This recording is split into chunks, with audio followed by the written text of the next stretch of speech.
Sir मैं एक artist हूँ, तो क्या हिम अकेडमी ने कोई आर्टिस्ट भी दिया है हमारे हिमाचल को या इंडिया कॉमेडियन नहीं को? दिया लेकिन हाँ, मैं कलाकार बहुत दिए। हाँ, कलाकार बहुत कलाकार दिए। बहुत दिए। देख तैयारी अच्छे से कर, हाँ। 90% से कम नहीं आने चाहिए। आप उसके प्रेशर को हटा नहीं रहे हैं, उसको एग्जाम का और ज्यादा प्रेशर दे रहे हैं। छोटे से गाँव से उठ के आज आप लाखों बच्चों के दिलों पे राज करते हैं। ये चैलेंज कैसा रहा? किसी टीचर को कभी दोस्त भी बनना पड़ता है, कभी पेरेंट्स भी बनना पड़ता है, कभी तो दूसरा रूप भी दिखाना पड़ता है। हाँ, क्योंकि बहुत सारे रूप जब आप दिखाते हैं हाँ। तो ही बच्चा एक सही रास्ते पे चल पड़ता है। सर बच्चों का अगर मैं +1 और 2 की बात करूँ, तो इनका जो सबसे डरावना सब्जेक्ट होता है वो फिजिक्स होता है। क्या कहना चाहेंगे? क्यों? और ज्यादा करके बच्चों को फिजिक्स और फिजिक्स वाले दोनों से ज्यादा प्रॉब्लम रहती है। माता-पिता को नंबर पे फोकस करना चाहिए बच्चों को कि बच्चों की मेहनत पे फोकस करना चाहिए? अगर आप मेहनत करते हैं तो एक समोसे बेचने वाला भी आई थिंक ठीक है हेलीकॉप्टर खरीद सकता है। बिल्कुल। यानी अगर ना करने वाला हो तो आपने देखा कि बहुत ज्यादा मार्क्स लेने वाला भी आज स्कूटर पे घूमता है। सर +2 का बच्चा अगर जेईई और नीट को दोनों की तैयारी कर रहा है, साथ में उसके +2 के एग्ज़ाम भी लगने वाले हैं, इन दोनों चीज़ों को वो बैलेंस कैसे करे? तो सर ये बच्चे जो जिनको कहा जाता है कि आप दिन में 2 घंटे पढ़िए, 3 घंटे पढ़िए, तो सर पढ़ाई किस तरीके से करनी चाहिए? एक सर आपने ना बीच में एक शब्द यूज़ किया था अभी थोड़ी देर पहले, coaching. Sir coaching culture him academy खुद भी करवाता है और बहुत सारे इंस्टीट्यूट भी करवाते हैं। सर कितना ज़रूरी है या नहीं है? सर ये जो मोबाइल है ये बच्चों का दोस्त है या दुश्मन है? सर एग्ज़ाम के टाइम में बहुत सारे स्टूडेंट कुछ गलतियाँ करते हैं। क्या मैसेज है उनके लिए कि ये गलती पेपरों के टाइम ना करें? ये सबसे अच्छा क्वेश्चन है आपका। 100 में से 100 मार्क्स लेने हों तो क्या प्लानिंग करनी चाहिए और क्या आ भी सकते हैं कि नहीं? बहुत सारे बच्चों का सिलेबस भी पूरा नहीं हुआ होगा। टीचर ने करवा भी दिया होगा, लेकिन उनकी तरफ से वो रिवाइज़ नहीं हुआ होगा। तो सर इस समय सर बच्चा क्या तैयारी करे? जिनका हो गया उनका क्वेश्चन ही आपने पूछा। हाँ, जिनका नहीं जिनका हुआ नहीं हुआ हाँ, उनको दवाई की मैं सर जरूरत अपने है। लेवल के क्वेश्चन पूछ रहा हूँ ना। मेरे नहीं होते थे। सर बच्चे ना भी पेपरों के समय में अपने नोट्स बनाते हैं और बहुत अच्छा है। तो बच्चों को अपने बनाए हुए नोट्स पढ़ने चाहिए कि जो उसके टीचर्स ने नोट्स दिए हुए बना के, उन पे पढ़ना चाहिए? कौन-सा बेहतर है?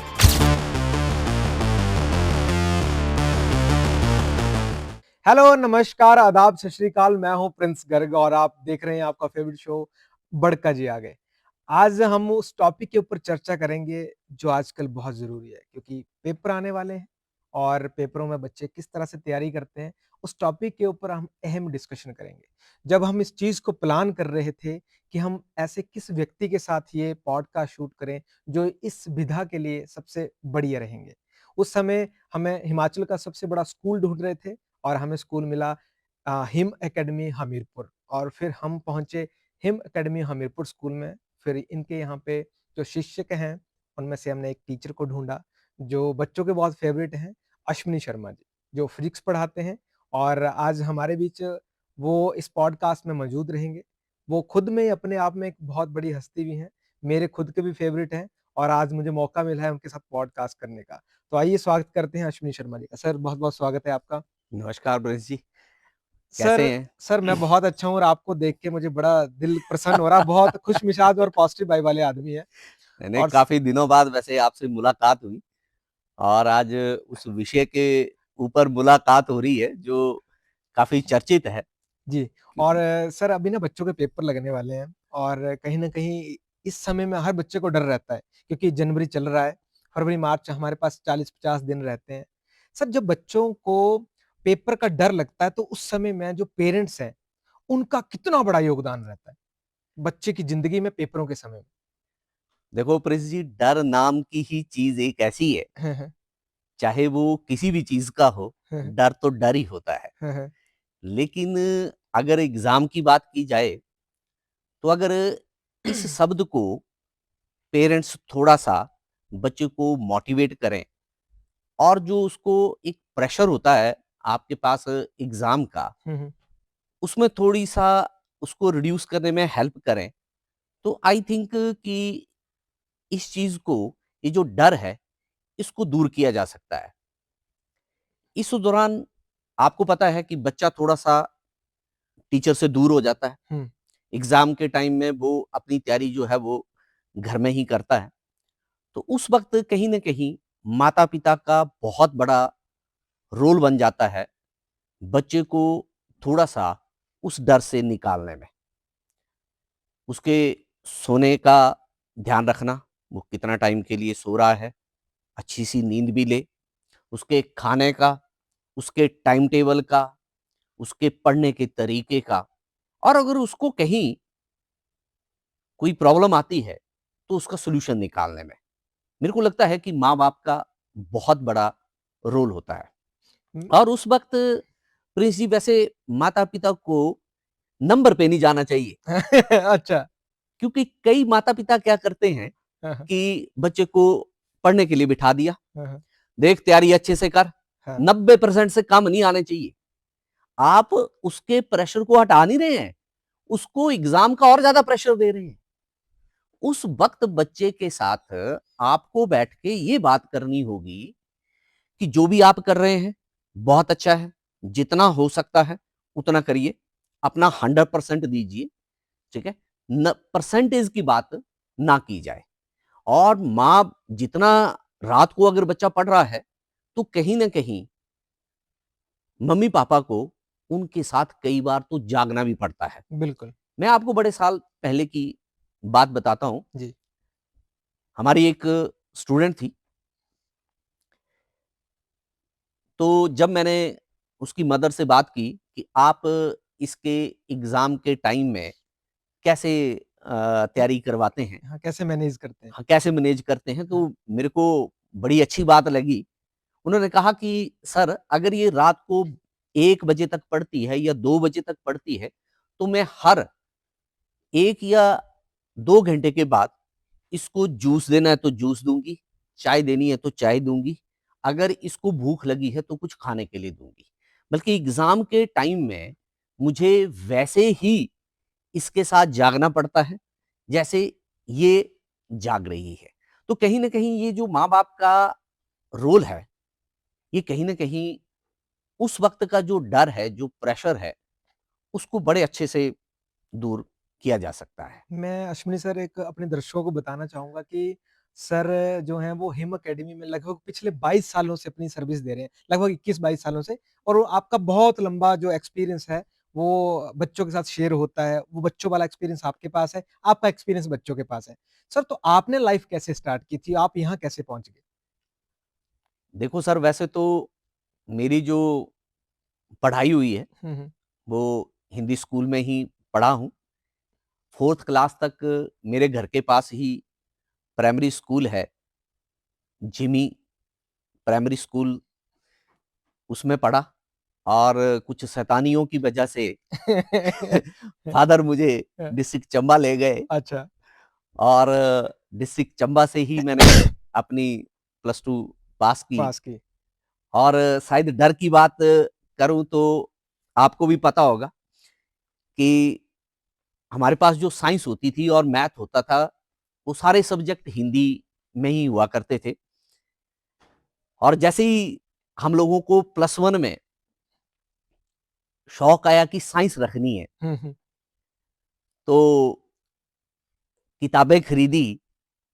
तो एग्जाम का डर तो शायद अब बच्चों को एग्जाम के टाइम में लगता होगा, पर शायद जब मैंने किताबें खरीदी तो इतना बड़ा डर लगा कि शायद एग्जाम तक तो पहुंच ही नहीं पाया। हाँ, अच्छा। क्योंकि आप सोचिए कि उस टाइम में इंग्लिश एक सब्जेक्ट था, तो इतनी सी किताब हुआ करती थी, हुँ, जी। और उसमें ही कंपार्टमेंट्स आया करती थी मैक्सिमम, अच्छा। क्योंकि उसको एक बहुत डिफिकल्ट सब्जेक्ट में लिया जाता था हाँ, कि कि बहुत मुश्किल काम है। हाँ, बहुत मुश्किल है इंग्लिश। तो आप सोचिए कि जिस बच्चे को +1 में फिजिक्स, केमिस्ट्री और मैथ इंग्लिश में इतनी बड़ी-बड़ी किताबें मिल गई होगी, वो बच्चा कैसे डरा होगा। तो उनमें से एक मैं भी था। तो सर ये जो सफ़र था आपका ये एक छोटे से गाँव से उठ के आज आप लाखों बच्चों के दिलों पे राज करते हैं। ये चैलेंज कैसा रहा? देखिए, ये एक मेहनत है हुँ, जो हमें बड़े सर हैं, हुँ, उनके साथ बैठ के और उनके साथ जो मैंने मेहनत की और सीखा, हुँ, हुँ। ये सारा सर का आशीर्वाद और सर का मार्गदर्शन रहा है।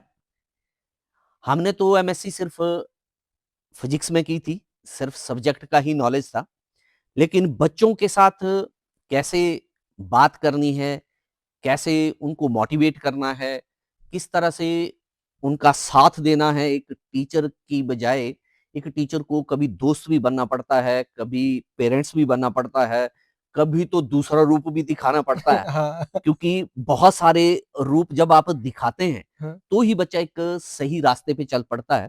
तो ये सारे मैंने बड़े सर हैं, प्रोफेसर आसिफ लखनपाल जी, उन्हीं से ही सीखा सर। सर के जब मैं यहाँ पर ज्वाइन किया, तो मेरा इंटरव्यू भी सर के पास ही हुआ अच्छा। और वो ज़िंदगी का सफ़र चलता रहा और अभी भी बहुत कुछ सीखना जो है, वो तो बाकी है।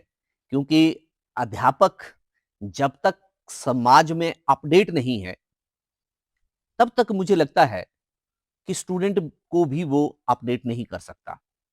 सर मेरा जो शो आता है बड़का जी आगे, इसमें मैंने जो पहला पॉडकास्ट किया था उसमें कुलदीप चौहान जी थे, वो भी फिजिक्स के ही लेक्चरर थे और आज मुझे दोबारा से फिर से एक फिजिक्स के ही टीचर के साथ जो है वो मुझे लेक्चरर के साथ जो है मौका मिल रहा है। सर बच्चों बच्चों का अगर मैं प्लस 1 और 2 की बात करूँ, तो इनका जो सबसे डरावना सब्जेक्ट होता है वो फिजिक्स होता है।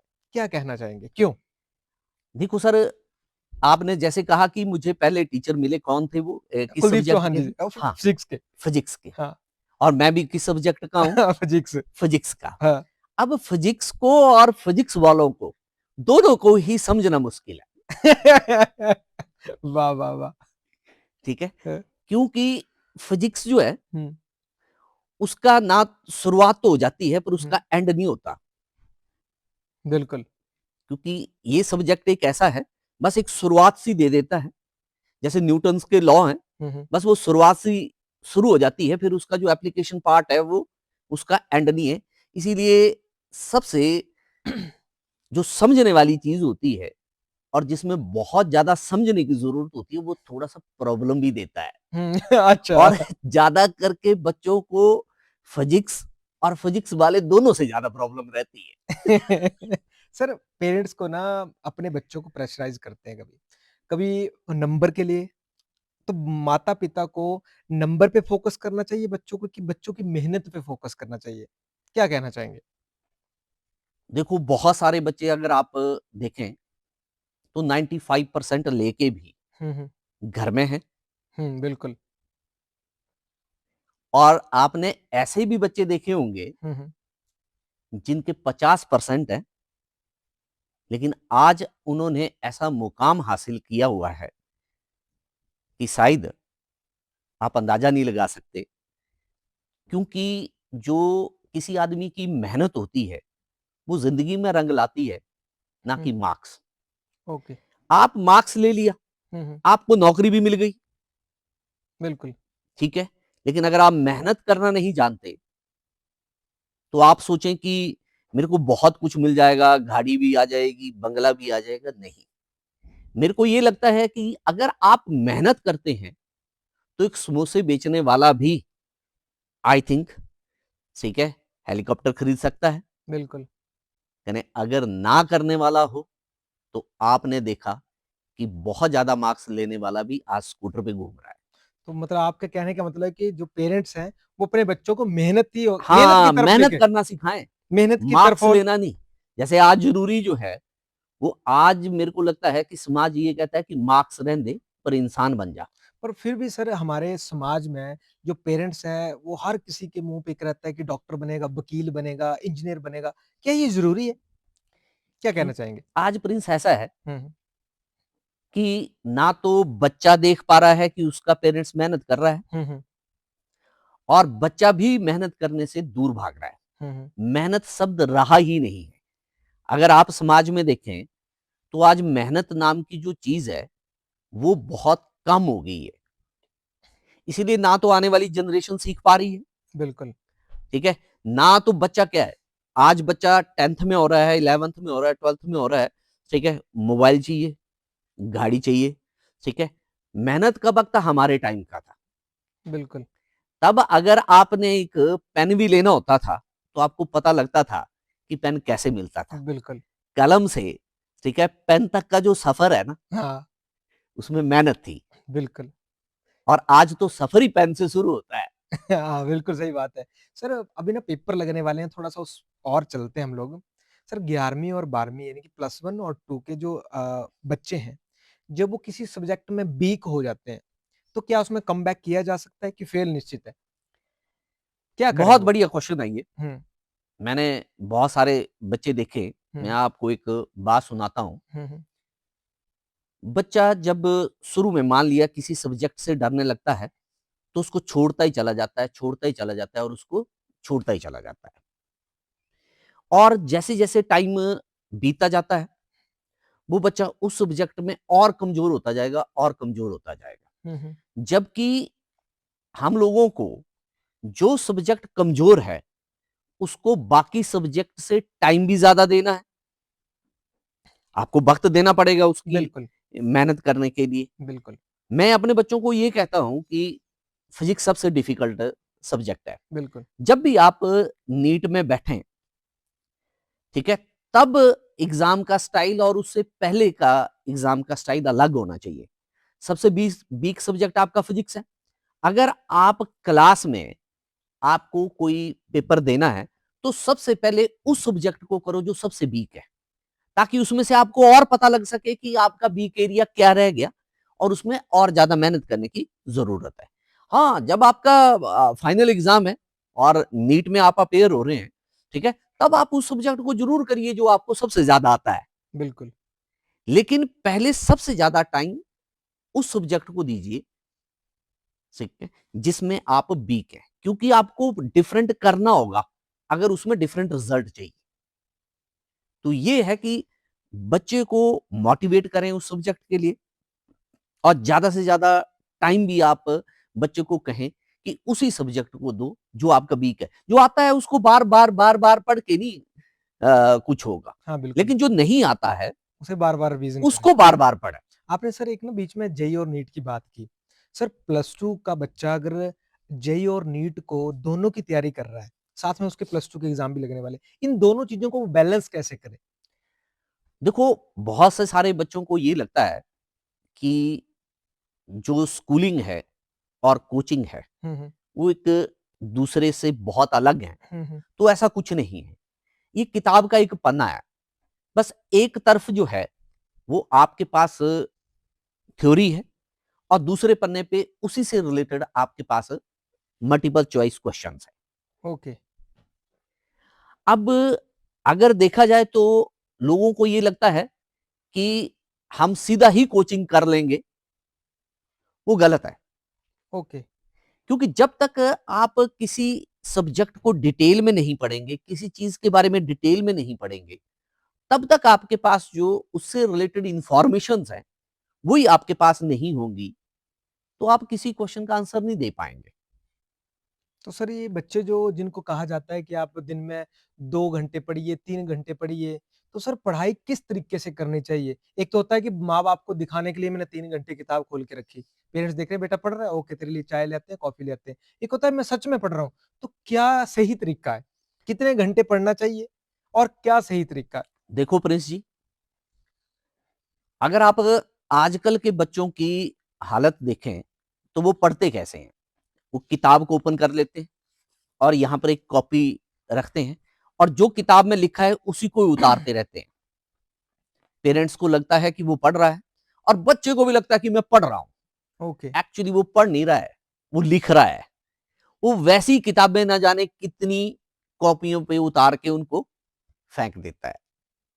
क्योंकि आजकल जो किताबें हैं वो हेल्प बुक हैं। हमारे टाइम में जो किताबें हुआ करती थी, वो किताबें हुआ करती थी, क्योंकि उसमें आंसर नहीं हुआ करते थे। हुँ, तो हम उस क्वेश्चन का आंसर ढूँढने के लिए उस किताब में बार-बार रीडिंग करते थे, बार-बार रीडिंग करते थे। फिर अगर क्वेश्चन का आंसर नहीं मिलता था, तो अगले दिन या रात को अपने फ्रेंड के घर चले जाते थे कि हमें भाई होमवर्क मिला है हाँ। और इसका आंसर लेके हमने जाना है। सर आपने ना बीच में एक शब्द यूज़ किया था अभी थोड़ी देर पहले, coaching. Sir coaching culture him academy खुद भी करवाता है और बहुत सारे इंस्टीट्यूट भी करवाते हैं। सर कितना ज़रूरी है या नहीं है?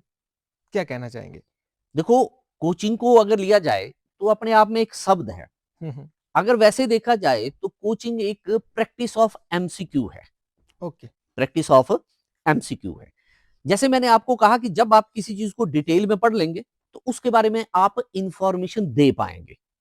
पर अगर आप इंफॉर्मेशन को सीधा उठाएंगे और रटने की कोशिश करेंगे तो वो ज्यादा टाइम तक दिमाग में नहीं रहेगी। ओके। हमारा स्कूल क्या करता है कि जैसे हम एनसीईआरटी को डिटेल में बच्चों से पढ़वाते हैं और हम भी पढ़ाते हैं और उसको अंडरलाइन करवाते हैं, हाईलाइट करवाते हैं कि भाई कौन सी लाइन इंपॉर्टेंट है बोर्ड पॉइंट ऑफ व्यू से और कौन सी लाइन आपके पास इंपॉर्टेंट है नीट पॉइंट ऑफ व्यू से या जेई पॉइंट ऑफ व्यू से या एनडीए पॉइंट ऑफ व्यू से। अब जब बच्चा पूरा डिटेल में उन चीजों को पढ़ता है तो वही तो अपने आप में कोचिंग है। हुँ, हुँ। लेकिन अगर आप एमसीक्यू उठा रहे हैं और उसको एज इट इज आंसर निकाल दे रहे हैं कि जी ये निकल गया आंसर या टीचर ने बता दिया, तो वो कोचिंग नहीं है। कोचिंग आपके पास है कि आप किसी चीज को डिटेल में पढ़िए और उससे रिलेटेड जो इंफॉर्मेशन है उसका जो एप्लीकेशन पार्ट है उसके ऊपर प्रैक्टिस करिए। इसलिए मैं तो बोलूंगा कि कोचिंग का असली नाम प्रैक्टिस है। ओके, तो सर ये जो प्रैक्टिस आपने शब्द यूज़ किया, सर ऑनलाइन जो कोचिंग मिलती है, वो कितनी ज़रूरी है या नहीं है? देखो, ये भी एक वक्त बदल गया है हुँ, कि हुँ। लोग थोड़ा सा ऑनलाइन की तरफ चले गए हैं हुँ, हुँ। और बहुत सारे बच्चे भी स्कूल की बजाय आज ऑनलाइन की तरफ जो है वो ज़्यादा मोटिवेट हो रहे हैं। हुँ, हुँ। लेकिन वो ये नहीं समझ पा रहे हैं कि अगर आप ऑनलाइन बैठते हैं, तो अगर आपने आंसर किसी चीज़ का ढूँढना है, मान लिया, तो आपको ऑनलाइन में उसका वीडियो आधा घंटा देखना पड़ेगा। आधे घंटे बाद जाके उस क्वेश्चन का आंसर मिलेगा। आंसर मिलेगा कहीं। बिल्कुल। और जो चीज़ टीचर पढ़ा चुका है, उसको आप उसको फिर दोबारा से सुनेंगे। ठीक है, बल्कि उसमें ऑनलाइन में आपके पास टाइम वेस्टेज बहुत ज़्यादा है, अगर माना जाए, क्योंकि किसी भी चीज़ को जानने के लिए आपको 1 डेढ़ घंटे का वो पूरा लेक्चर आपने सुनना है, फिर आपने जाके उस पॉइंट को नोट करना है। मैं तो चाहूँगा कि अगर आपको कोई चीज़ नहीं आ रही है, बच्चे को कोई चीज़ नहीं आ रही है, तो उसको एक कॉपी के ऊपर लिखें और अगले दिन अपने अध्यापक से जाके पूछें कि सर ये कैसे होगा? क्योंकि एक विश्वास बहुत बड़ी चीज़ है। अगर बच्चे को अध्यापक के ऊपर विश्वास है, ठीक है? तो आप उसी चीज़ को 10 मिनट में कर सकते हैं और विश्वास नहीं है तो आप जितना मर्ज़ी टाइम वेस्ट करते रहिए। फिर एक और चीज़ बताता हूँ प्रिंस जी, हुँ, हुँ। आप यूट्यूब के ऊपर पहले एक किसी एक टीचर का वो लेक्चर सुनेंगे ठीक है। कि जी ठीक है ये सुन लिया, हुँ, फिर आपका दिल नहीं भरेगा। फिर आप फिर आप किसी दूसरे का सुन लेंगे हाँ, और फिर भी दिल नहीं भरेगा। हाँ, अगले दिन आप किसी और का सुन लेंगे। बिल्कुल, तीनों को बल्कि पढ़ाने आप का तरीका उसी अपना-अपना। टॉपिक को क्या करेंगे कि पहले देखेंगे यार इसका सुन लेते हैं, हुँ, फिर उसका सुन लेते हैं, हुँ, ठीक है? लेकिन जिसका सुनना चाहिए था, उसका नहीं नहीं सुना। सुना। बिल्कुल सही बात और है। दूसरा, आज की दुनिया में ये ऑप्शन मिल गई है हुँ, कि क्लास में पढ़ो मत और बिल्कुल। जाके यूट्यूब देख लो। तो सर बच्चों को भी सारे पेरेंट्स टैबलेट भी लेके देते हैं, मोबाइल भी लेके दे देते हैं, हर किसी कई बच्चों के पास आईफ़ोन भी है। सर ये जो मोबाइल है ये बच्चों का दोस्त है या दुश्मन? देखो प्रिंस जी, मेरे ख्याल से आपने एक पढ़ा था कि विज्ञान एक मैं भी थोड़ा-सा भूल रहा हूँ, वरदान है या हाँ, अभिशाप? अभिशाप। हाँ, हाँ, हाँ, बिल्कुल। आपने अपने हाँ, टाइम में भी पढ़ा होगा और मैंने भी पढ़ा है बिल्कुल, कि बिल्कुल। विज्ञान एक वरदान है या हाँ, अभिशाप। नहीं, बिल्कुल। सेम चीज़ यही है हुँ, हुँ, कि मैं ये नहीं कहता कि आप बच्चों को मोबाइल मत दीजिए, हुँ, लेकिन मोबाइल एक वरदान भी है और एक अभिशाप भी है। अगर तो सही चीज़ें बच्चा देख रहा है, सही चीज़ें उसमें से वो नोट कर रहा है, तो ये वरदान है। हुँ, लेकिन अगर कहीं न कहीं वो रास्ता दूसरी तरफ मुड़ गया, तो तो ये कहीं न अभिशाप भी कहीं है। अभिशाप भी है। हाँ, तो जैसे बच्चों को अगर आप देखें, हाँ, हाँ, तो वो उसमें यूट्यूब में लेक्चर कम और वीडियो गेम ज़्यादा खेल रहे होते हाँ, हैं। बिल्कुल। और कई तो मैंने ऐसे देखे कि उन्होंने पेरेंट्स के बल्कि अकाउंट से कोई ना चीज़ पैसे भी मँगवाई पैसे भी और कटे हैं। पैसे भी ट्रांसफ़र कर दिए हाँ, और मैंने भी गेम में उड़ा भी दिए। हाँ, ऐसी न्यूज़ें भी हम लोगों ने पढ़ी हैं। तो मेरे को तो लगता है कि ये मोबाइल एक अच्छी चीज़ भी है और बुरी बुरी चीज़ चीज़ भी है। भी है। पर हाँ, ये पेरेंट्स को डिसाइड करना पड़ेगा कि मैंने अपने बच्चे को मोबाइल किस क्लास में देना है, कब देना है, कितने वक्त के लिए देना है और किस काम के लिए देना है। वाह, वाह, वाह! और हो सका तो आप साथ में बैठिए, उसकी हेल्प करिए कि बेटा बता क्या चीज ढूंढनी है, बिल्कुल, कहां तुझे प्रॉब्लम आ रही है। ठीक है, अगर वो चीज ढूंढने वाली है तो ढूंढिए, नहीं तो उसको बोलिए कि कोई बात नहीं बेटा, मैं टीचर से बात करवा देता हूँ। बिल्कुल। आजकल तो आप वीडियो कॉल करिए किसी टीचर को कि सर यहाँ पर बच्चे को पता नहीं लग रहा है। आजकल तो मेरे को लगता है कि हर स्कूल, इवन मैं सरकारी स्कूल की भी बात करूं चाहे प्राइवेट स्कूल्स की बात करूं, आज तो हर बच्चे के पास अपने टीचर का मोबाइल नंबर होता है और बिल्कुल, पेरेंट्स के पास भी टीचर का मोबाइल नंबर नंबर होता होता है। है। लेकिन आप उस टीचर को चूज करें, ना कि इस सोशल मीडिया वाले टीचर को चूज करें। सर एक ना मेरे मन में बड़ा प्यारा-सा क्वेश्चन आ रहा है। ये क्वेश्चन मेरा स्पेशली अश्विनी शर्मा जी से है, जो आपके अंदर एक इंसान है जिसने पिछले 22 सालों अगर से भूमिका आप ऐसा बना रहे हैं तो क्वेश्चन खतरनाक है। ये पिछले 22 सालों के एक्सपीरियंस से पूछ रहा हूँ, जो आपके पास पिछले 22 साल का एक्सपीरियंस है। सर अश्विनी शर्मा जी को कब ज़्यादा खुशी होती है कि बच्चे का रिजल्ट अच्छा आया है या बच्चे में कॉन्फिडेंस बहुत अच्छा है? देखो प्रिंस जी, एक किसान को तब खुशी होती है जब उसकी फसल बहुत अच्छी होती है। मतलब रिजल्ट।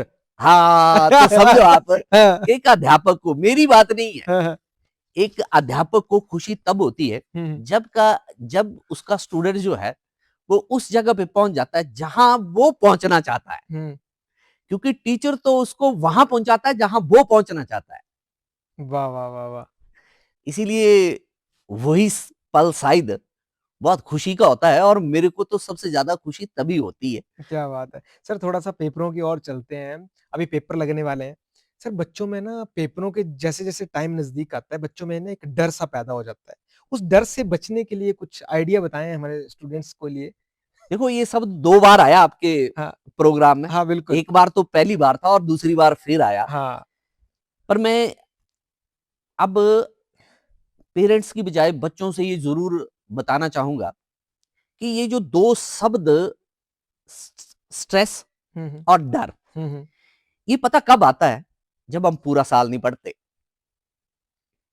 ये वो डर है। ये डर तब खत्म होता है जब हम डे वन से पढ़ना शुरू कर देते हैं, उनको डर नहीं लगता। बिल्कुल, पर ये जो स्ट्रेस होता है और ये डर होता है, ये तब पैदा होता है जब हम पूरा साल नहीं पढ़ते बिल्कुल, और एग्जाम से 1 महीना पहले पढ़ना शुरू करते हैं। और जब हम पढ़ना शुरू करते हैं तो किताबों के अक्सर हमें ये बताते हैं कि शायद इससे पहले कभी हमने देखे और पढ़े नहीं नहीं है। है। तो हाँ, उसने जब 10 महीने का 2 महीने में पढ़ना है ना, हाँ, तो यार वो तो डर भी कर देगा बिल्कुल। और स्ट्रेस भी देगा। तो मेरा तो बच्चों को यही एक उपदेश है हुँ, हुँ। कि यार डे वन से पढ़ना शुरू कर दीजिए। हाँ, हाँ। एक अपना टाइम टेबल बनाइए। हाँ जी। ठीक है, एक बार ही देसी घी खा लेंगे हुँ, हुँ। तो सेहत नहीं बनेगी, हाँ, कुछ बिल्कुल और सही। हो जाएगा। बिल्कुल, बिल्कुल। इसीलिए अगर आप डेली एक एक चम्मच खाते हैं तो सेहत बनती है।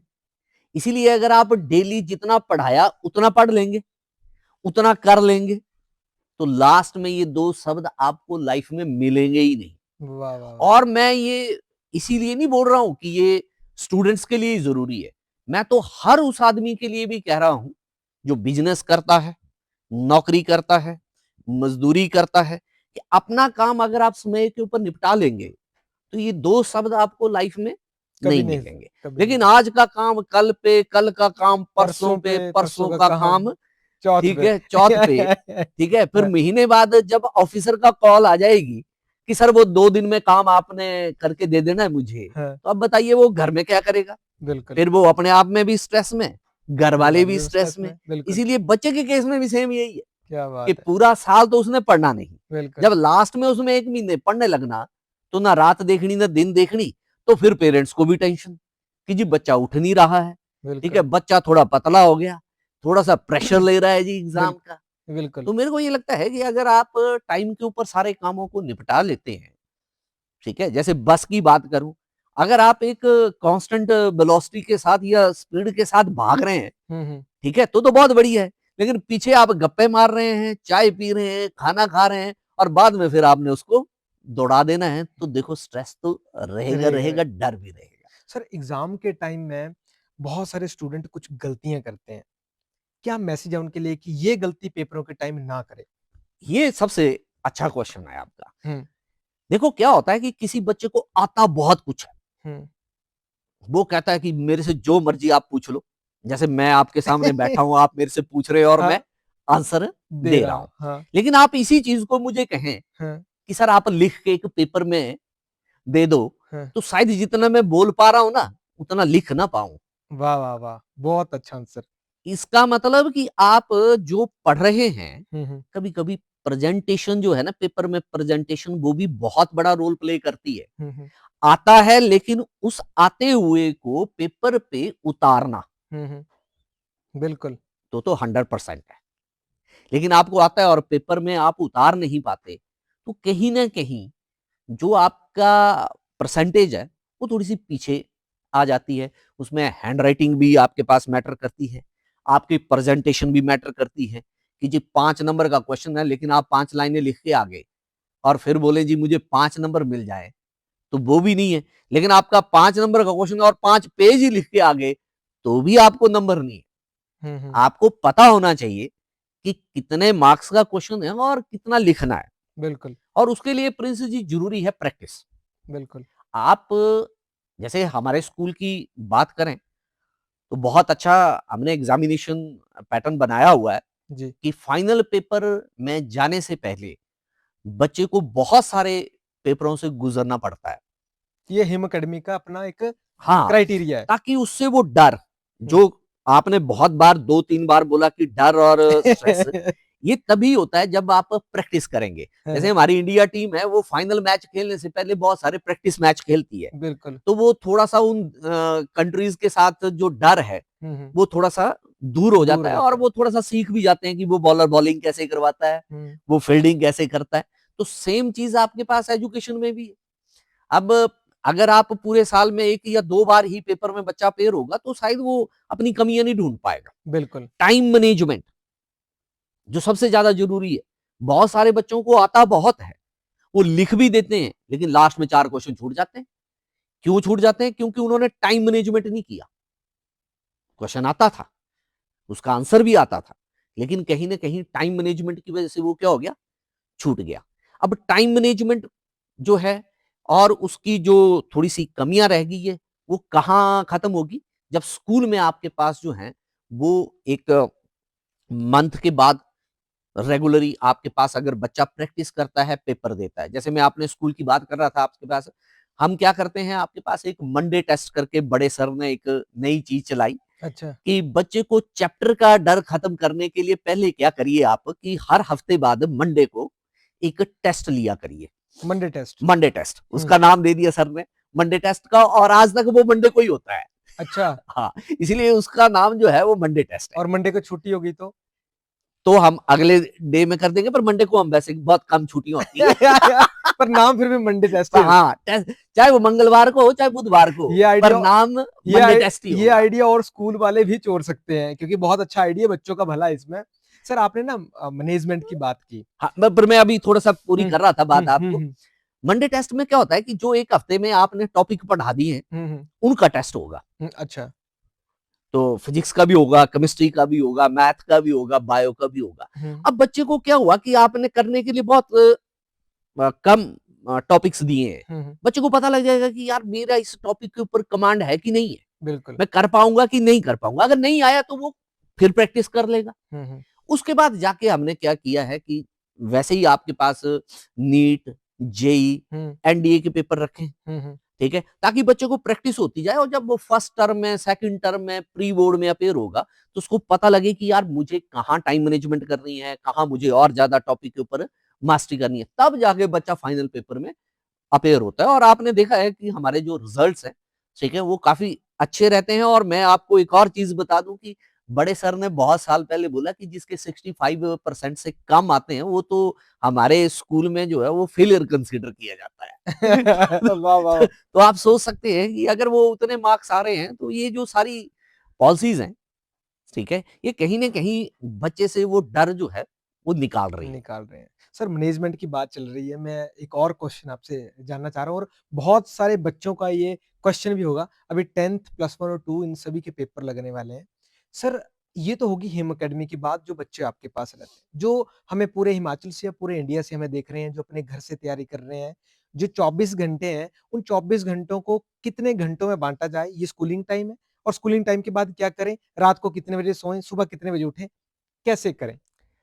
देखो प्रिंस जी, ये भी मैं बड़ी बार अखबार में पढ़ता हूँ हुँ, हुँ, कि जी मैं 17 घंटे पढ़ता था, मैं 16 घंटे पढ़ता था। हुँ, मेरे को ये लगता है कि अगर आप ध्यान से पढ़ें और स्कूल में ही बहुत अच्छे से पढ़ लें और घर में जाके उसको आप रिवाइज़ करें, तो पढ़ाई के लिए बहुत ज़्यादा टाइम की ज़रूरत नहीं होती। हुँ, हुँ। लेकिन आप क्लास में नहीं पढ़ेंगे, स्कूल में नहीं पढ़ेंगे, तो घर में उसी टॉपिक को पढ़ने के लिए आपको बहुत ज़्यादा टाइम की ज़रूरत पड़ेगी। तो मेरा ये है कि एक आपके पास फिक्स टाइम टेबल होना चाहिए और आपका जो शरीर है, वो उसी टाइम टेबल के हिसाब से मूव करे फाइनल पेपर तक।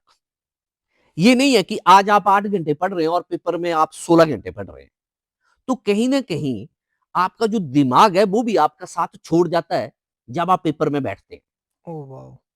तो मेरे को लगता है कि आप जैसे आज मान लिया आपको 5 घंटे सोने की आदत है। बिल्कुल, अगर ये 5 घंटे सोने की आदत रेगुलर आपको पूरा साल रहेगी तो आपको कहीं कोई परेशानी नहीं आएगी। नहीं आएगी। तो मेरे को ये लगता है कि देखो 2 टाइम टेबल काम करते हैं। एक स्कूलिंग है, जब आप स्कूल में पढ़ रहे हैं, ठीक है? और जब आप घर में आ रहे हैं, तो एक तो पहली बात है कि आप हर सब्जेक्ट के लिए टाइम दो। चाहे वो ड्राइंग संस्कृति क्यों ना हो। हाँ, हर सब्जेक्ट को आप टाइम दो, नहीं तो मेरी पहली बात जो मैंने स्टार्टिंग में कही थी कि किसी सब्जेक्ट को बच्चा छोड़ता जाता है, छोड़ता जाता है, छोड़ता जाता है और लास्ट में वही सब्जेक्ट आपको डोब देता डराता है। है और डुबोता है। डोबता है। तो अगर आप स्कूल में मैं दोनों चीज़ों को मिक्स करूँगा कि आप स्कूल में जो पढ़ लिया, आप आइए, घर में 1 डेढ़ घंटा थोड़ा-सा ग्राउंड में भी निकलिए, जो आजकल बच्चे नहीं कर गुम रहे। हो गया है। ठीक है? ना दोस्त हैं, ठीक है? ना आपके पास ग्राउंड है, बिल्कुल, सिर्फ मोबाइल है। बिल्कुल, बच्चा आएगा, सबसे पहले मोबाइल पे देखेगा, बिल्कुल। तो मैं तो पेरेंट्स से ये चाहूँगा कि सबसे पहले तो बच्चे को बाहर निकालो। 1 आवर और 2 आवर्स के लिए बच्चा खेले, कूदे, कूदे, क्योंकि मानसिकता के साथ-साथ शारीरिक विकास भी ज़रूरी है। बिल्कुल। उसके बाद जब बच्चा वापस आता है, तो आप एक टाइम टेबल को फ़ॉलो करिए कि यार मुझे फिज़िक्स का जो पढ़ाया है, उसको कितना टाइम लगता है रिवाइज़ करने में, उतना टाइम उसको दीजिए। फिर थोड़ा-सा ब्रेक लीजिए। चाहे जो आपने फिज़िक्स का रिवाइज़ करना था उसको करिए, उसके बाद ब्रेक लीजिए। थोड़ा-सा आप घर में इधर-उधर घूमिए, ठीक है? हुआ तो बिस्किट, लेज़ कुछ खाना है तो वो खाइए। बिल्कुल, फिर आप सेकंड सब्जेक्ट के लिए बैठ जाइए। रेडी हो जाइए। फिर आप सेकंड सब्जेक्ट को भी टाइम दीजिए, ठीक है? उसी प्रकार जितने सब्जेक्ट हैं उनको थोड़ा-थोड़ा और ये टाइम सर ये दीजिए। कितना टाइम है? थोड़ा कितना? 40 मिनट, 50 देखिए मिनट? वो डिपेंड करता है कि स्कूल में आज आपको कितना करवाया है। ओके, अगर आप रेगुलर पढ़ रहे हैं, तो स्कूल में आज कितना करवाया है, उसको तो आपने रिवाइज़ करना ही करना है। एक तो ये हो गया। फिर आप खाना खाने के बाद अपना थोड़ा-सा फिर रिलैक्स करिए आधा कर घंटा और उसके बाद जिसकी बात आपने की कि अब मैंने मेरा टारगेट क्या है? हुँ, हुँ, क्या मैंने डॉक्टर बनना है? क्या मैंने इंजीनियर बनना है? क्या मैंने कहीं एनडीए क्वालीफाई करना है? उसकी तैयारी आप एक साथ कर सकते हैं। करिए और बहुत रात जागने की ज़रूरत नहीं है। हुँ, हुँ, जितना आपका शरीर साथ दे सकता है, जितनी आपने आदत डाली है, उतना आप डालिए, लेकिन सुबह ज़रूर उठिए। एक आधे सब्जेक्ट को जो बहुत ईज़ी सब्जेक्ट है, क्योंकि फिज़िक्स जैसे है, वो तो वैसे ही नींद उड़ा देती है, तो उसको रात को ज़रूर पकड़िए। हुँ। अश्विनी सर, एक ना मेरे मन में एक प्रश्न आ रहा है, कि जब हम पढ़ते थे तो कहते थे कि 100 बटा 100 लेना है। तो सर 100 में से 100 मार्क्स लेने हो, तो क्या प्लानिंग करनी चाहिए और क्या आ भी सकते हैं कि नहीं? क्या कहना चाहेंगे? वैसे प्रिंस जी, आपने सोचा था कि 100 में से 100 लेने हैं? सर मेरा एक दोस्त था जिसके आते थे मैथ में। नहीं, अपनी बात करो। पहले पहले ये मैं तो बताओ। सर आपके पास एडमिशन लेने लायक भी नहीं हूँ। पहले मुझे आप बताओ सर मैं तो कि आपके पास आपने सोचा था कि मैंने 100 में से 100 लेने हैं? सर मैं तो ये सोचता था कि सर जितने हिम अकेडमी के बच्चे नंबर लेते हैं ना, मेरे गाँव के 3 बच्चे पास होते हैं उसमें। ओह नहीं, ऐसा ऐसा कुछ नहीं है। आपके गाँव के बच्चे भी अच्छा करते हैं और बहुत सारे बच्चे भी अच्छा कर रहे हैं अपनी-अपनी फ़ील्ड में।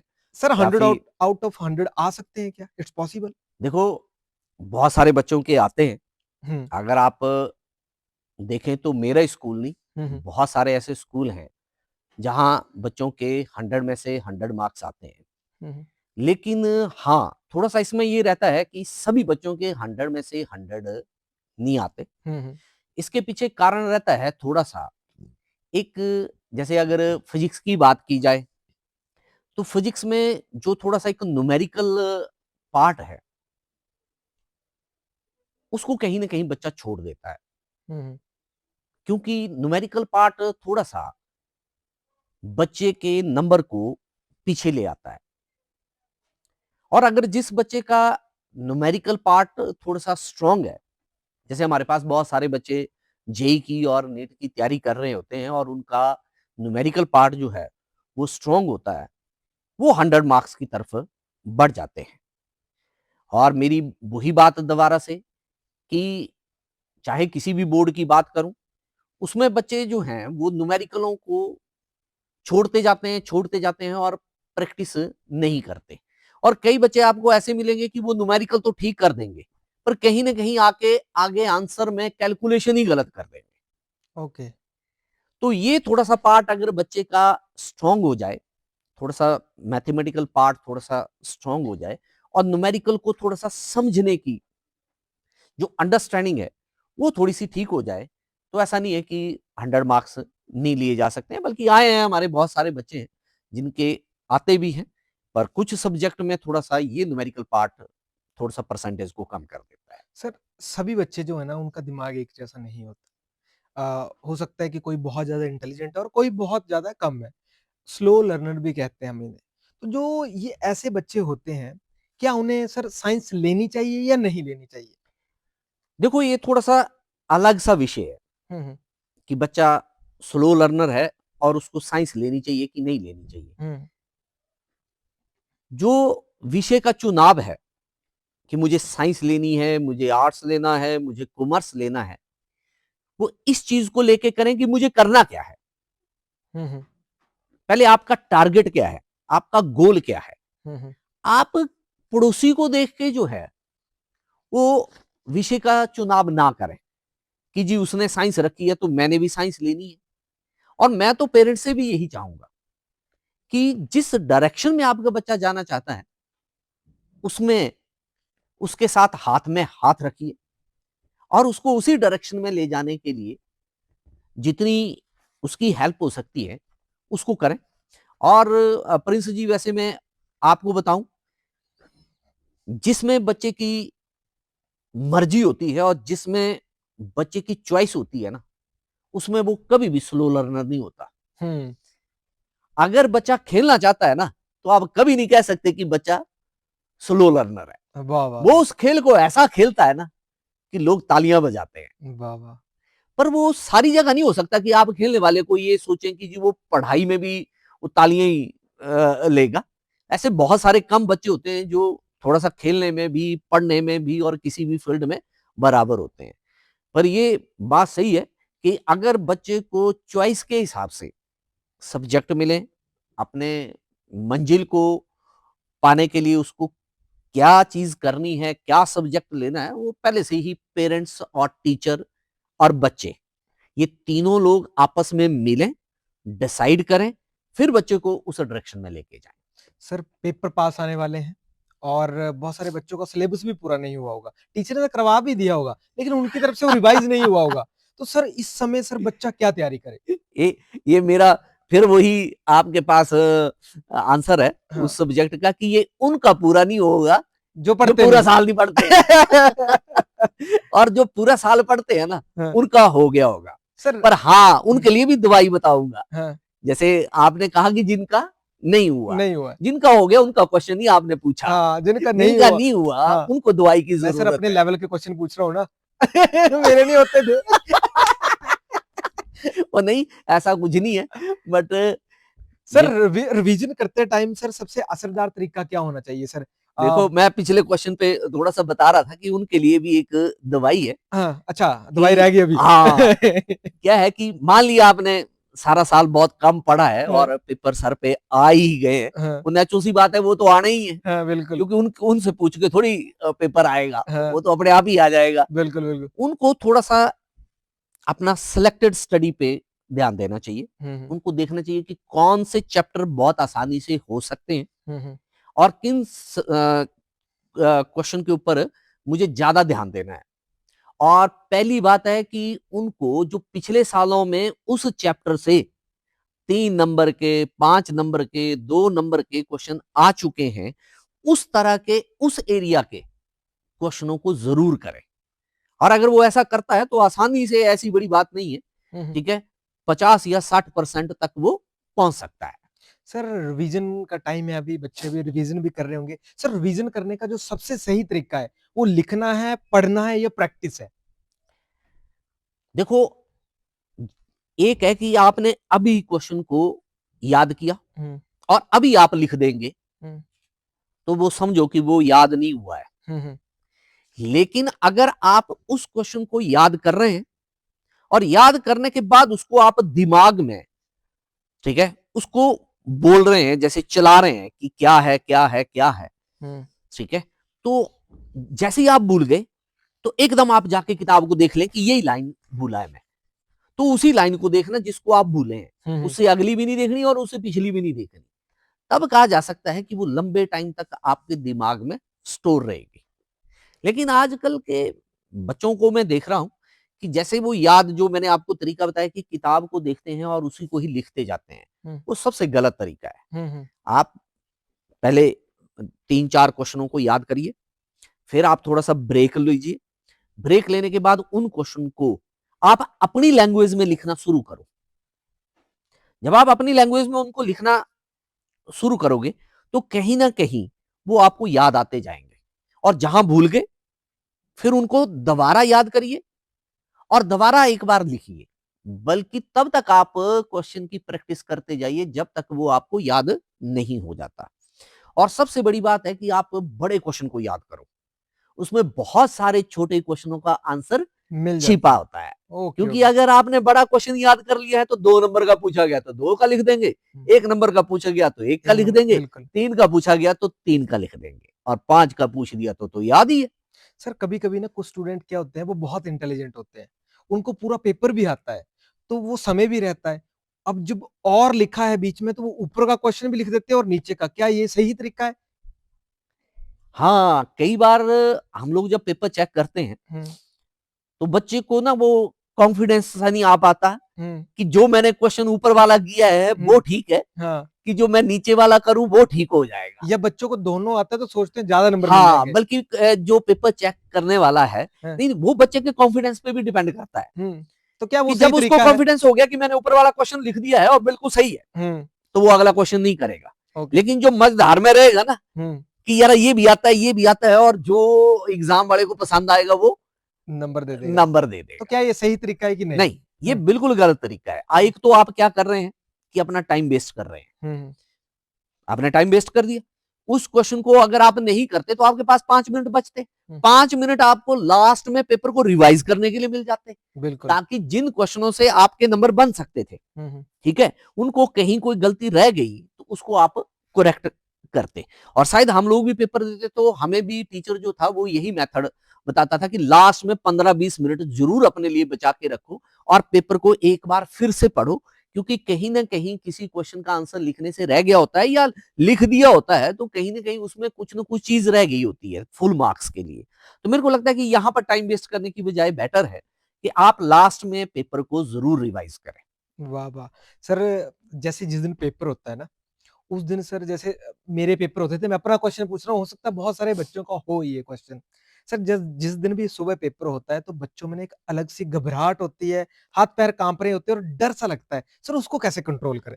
देखो, ये भी चीज मैं अपना अनुभव आपसे फिर साझा करना चाहूंगा कि हुँ, बहुत सारे बच्चे मैंने ये देखे कि जब पेपर होता है हुँ, तो वो पूरी पूरी रात पढ़ रहे होते हैं। हुँ, हुँ, ठीक है, नींद पूरी होती नहीं है, हुँ, हुँ, 2-3 घंटे वो सोएंगे और सुबह वो पेपर के लिए जाने को तैयार हो जाएंगे। हुँ, हुँ, ठीक है, फिर वो पेपर में चले जाएंगे और दिमाग आपका साथ नहीं नहीं देगा। देगा। वो चीज फिर क्या करती है आपके पास, कहीं ना कहीं वो घबराहट पैदा देती है। करती। मैं तो सब बच्चों से और पेरेंट्स से ये बात करना चाहूंगा कि प्लीज पेपर से 2 दिन पहले अगर छुट्टी है, 2 दिन की अगर छुट्टी है, तो एक रात वो रात लगा ले, लेकिन जिस दिन पेपर है उससे पिछली रात उसको भरपूर नींद लेने दें, ओके। क्योंकि उसके दिमाग को रेस्ट चाहिए। और आप देखना कि बहुत सारी चीजें प्रिंस जी आपको तब याद आती हैं जब आप फ्री बैठे होते हैं, बिल्कुल। कोई प्रेशर नहीं होता है। हाँ। और कभी कभी प्रेशर में ना आप जैसे यहाँ भी आएंगे ना और प्रेशर में होंगे, तो आप मेरे को भी भूल जाएंगे कि सर का क्या नाम है, तो 2 मिनट हाँ। ऐसे ऐसे करेंगे, ओ। सर सर सर आपको मैंने देखा है कहीं देखा है। हाँ, ठीक है, बिल्कुल, तो बिल्कुल। दैट इज कि वो कहीं ना कहीं जो प्रेशर है ना, हुँ, वो आपको वो कर देता है। तो मेरा ये है कि आप जिस दिन पेपर है, ठीक है, उससे पिछली रात आराम से 7-8 घंटे की नींद लीजिए। ओके। और किसी भी बिना डरे, बिना इसके आप पेपर में जाइए। मैं आपको 100% बता दूं, ठीक है, कि आपका पेपर बहुत अच्छा क्या होगा। बात और हो सकता है वो क्वेश्चन आपको याद आ जाए जो आपने पढ़ा ही ना हो, क्या बात है। बल्कि टीचर ने पढ़ाया हो 4 महीने पहले। सर लेकिन ये चीज कहीं ना कहीं जो आप दिमाग के साथ, दिमाग भी तो रेस्ट मांगता है, वो भी एक बिल्कुल, मशीन है। बिल्कुल, अगर आप उसको कंटिन्यूटी में ही रखेंगे और रेस्ट ही नहीं देंगे, तो वो उतना ज्यादा आउटपुट नहीं दे पाता है। वाह, वाह! सर बच्चे ना भी पेपरों के समय में अपने एक नोट्स बनाते हैं और बहुत अच्छा है। तो बच्चों को अपने बनाए हुए नोट्स पढ़ने चाहिए कि जो उसके टीचर्स ने नोट्स दिए हुए बना के, उन पे पढ़ना चाहिए? कौन-सा बेहतर है? देखो, जो एक टीचर नोट्स देता है, वैसे बच्चा उसी को ही फॉलो करता है, क्योंकि बच्चा एक विश्वास रखता है कि जो टीचर ने करवाया है हुँ, हुँ। वो सही होगा। और बहुत सारे टीचर जब भी नोट्स देते हैं तो लिखवाते हैं, साथ में एक शब्द बोलते हैं, वेरी वेरी इंपॉर्टेंट, हुँ, ये पहले क्वेश्चन आ चुका है, बिल्कुल। इस साल आ सकता है। हाँ, हाँ। ठीक है, तो और इस तरह से पूछा गया था, हुँ, हुँ। और इस तरह से पूछा जा सकता है। बिल्कुल, तो ऐसी बहुत सारी चीजें आपके पास टीचर जो है वो ऐसी इंफॉर्मेशन क्लास में देता है, और बच्चा लिख भी लेता है, और शायद आप भी लिखते होंगे। बिल्कुल, और हम तो अपने टाइम में जरूर लिख लेते थे जब नॉन बोर्ड क्लासेस होती थी, बिल्कुल। क्योंकि जिसको टीचर बोलता था कि ये इंपॉर्टेंट है, इसका मतलब ये कहीं ना कहीं जब टीचर पेपर सेट करेगा तो आएगा। हाँ, बिल्कुल। ठीक है, हाँ, तो कहीं ना कहीं टीचर का एक बहुत लंबा जो अनुभव होता है, ठीक है, वो ये काम कर जाता है कि यस, इस एरिया से, यहां से ऐसा क्वेश्चन आया है और ऐसा क्वेश्चन आ आ सकता सकता है। है। हुँ, हुँ। तो कहीं ना कहीं आप जो टीचर ने इंफॉर्मेशन दी है उसको जरूर आप नोट करके रखिए। आपके नोट्स हैं तो भी और टीचर ने दिए तो भी, लेकिन नोट्स के ऊपर ये जरूर लिखिएगा कि कौन सा क्वेश्चन आपके पास जो है वो पेपर उसमें बोर्ड पॉइंट ऑफ व्यू से इंपॉर्टेंट है। और नॉन बोर्ड क्लासेस के लिए तो मैंने आपको बता दिया मेथड, बिल्कुल, कि वो तो पता लग जाता है कि टीचर किस के ऊपर ज्यादा प्रेशर दे रहा है, किसको बिल्कुल, बिल्कुल। इंपॉर्टेंट कह रहा है। ठीक है, तो ये चीजें बहुत ज्यादा जरूरी होती हैं। सर बोर्ड के टाइम में सर बच्चे ऑलरेडी ही सारी चीज़ें प्लानिंग भी कर रहे होते हैं, सोच भी रहे होते हैं। बहुत सारे बच्चे ऐसे होते हैं, जिनके आज तक प्लस 2 से पहले नंबर ही 60, 75, 78, 80 से ऊपर वो गए ही नहीं हैं। इस बार वो ऐसी क्या तैयारी करें या किन बातों का ध्यान रखें कि वो 80 को 90 तक ले जाएँ, 95 तक ले जाएँ? क्या बातों का ध्यान रखें? देखो जी, बोर्ड की तैयारी के लिए सबसे ज्यादा जरूरी होता है पिछले 4 या 5 साल से पेपर का पैटर्न कैसा रहा है, किस प्रकार के आपके पास क्वेश्चन आ रहे हैं। उस एग्जामिनर के दिमाग को पढ़ना सबसे ज्यादा जरूरी हो जाता है कि वो किस तरह के क्वेश्चनों को पूछ रहा है। क्या वो आपके पास डायरेक्ट क्वेश्चन डाल रहा है, एप्लीकेशन पार्ट ज्यादा डाल रहा है, न्यूमेरिकल कैसे डाल रहा है। उनके ऊपर अगर थोड़ा सा बच्चा काम करे, 4-5 साल के जो पेपर हैं, किस एरिया से आपके पास क्वेश्चन आ रहे हैं, ठीक है, किस तरह के क्वेश्चन आपके पास आ रहे हैं, तो ऐसा नहीं है कि आप एक अच्छी परसेंटेज नहीं ले सकते।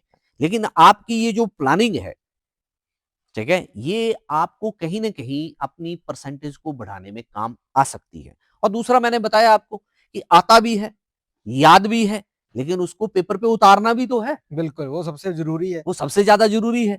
और उतारना है तो उतारने का तरीका भी बढ़िया होना चाहिए। बिल्कुल। ऐसा ही नहीं है कि 5 नंबर का क्वेश्चन आया और आप उसको आधा घंटा 5 नंबर के क्वेश्चन को लिखने में हाँ, लगा दें। बिल्कुल, बिल्कुल। ठीक है, 5 पेज ही लिख दें। अब आता है यार भाई तो ठीक है, हाँ, पर अब इतना भी मत लिखो ना कि जितना टीचर ने पढ़ाया वो सारे का सारा ही उतार देना है।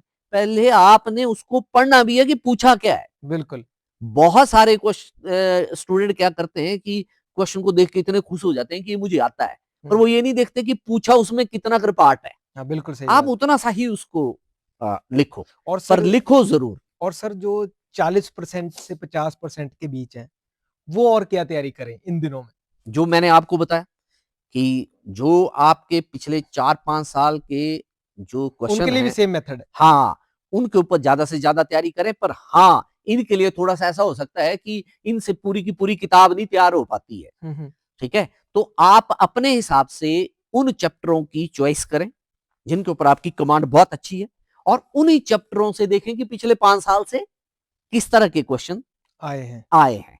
क्योंकि अगर आप सिलेक्टेड स्टडी करके भी जाते हैं तो ऐसी बड़ी बात नहीं है कि 40-50% वाला बच्चा जो है वो 70% पे नहीं पहुंच सकता, तो वो पहुंच गया। अब टॉपर तो ऐसा है ना, उसने पूरी की पूरी किताब पढ़नी है, बिल्कुल। तो उसने पूरे का पूरा ही क्वेश्चन पेपर देखना है। लेकिन जो आपके पास जिनको थोड़ा सा 60 और 70% के बीच में रहना है, तो वो थोड़ा सा सिलेक्टेड चैप्टर्स के ऊपर ऊपर भी काम काम कर सकते हैं। कर सकते हैं कि यार मुझे यही पार्ट करना है, इतना ही करना है, पर जितना करना है उसको 100% करना है। सर आपने ना एक बीच में वेरी इंपॉर्टेंट वाली बात की।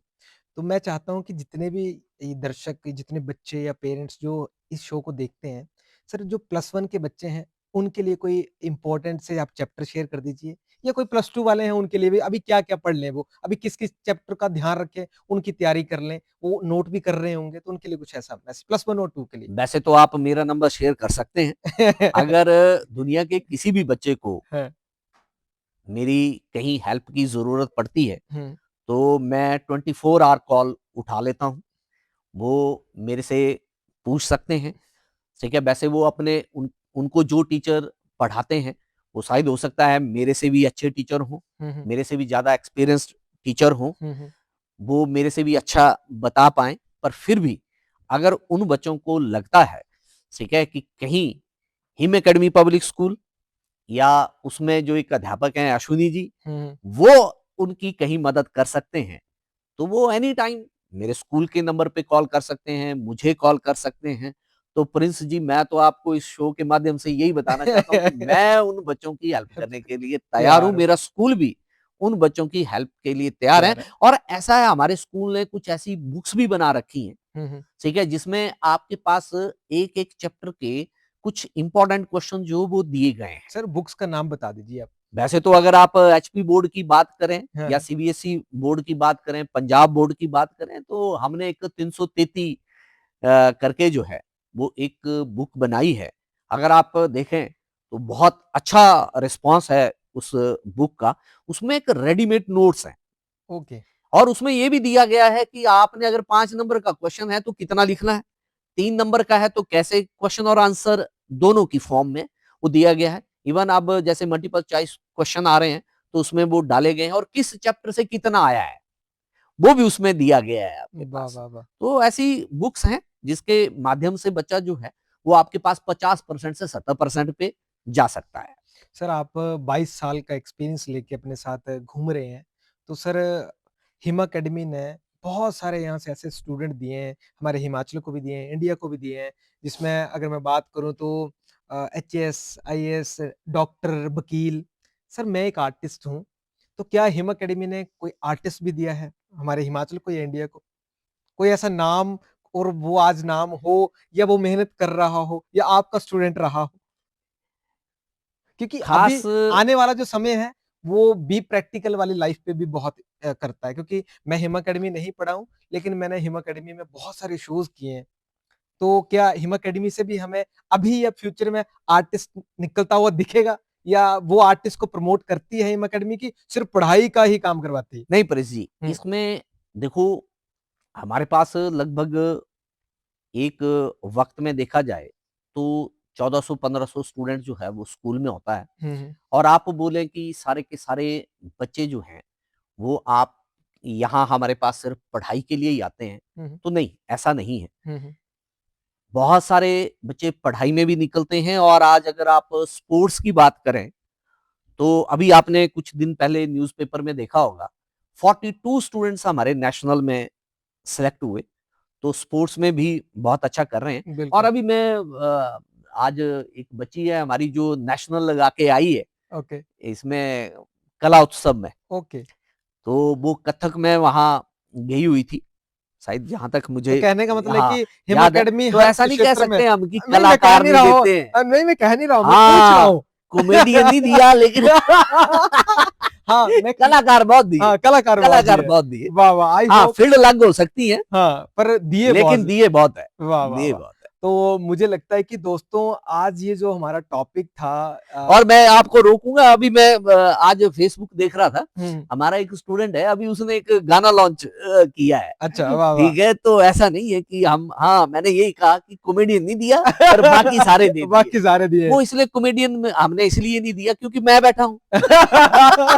वाह, वाह! टीचर्स के रूप में हमें एक प्यारे से मित्र भी मिले हैं। सो दोस्तों, आप सभी के सहयोग से मुझे लगता है और आपके प्रेम की वजह से ये बड़ा अच्छा एपिसोड निकल के आया है।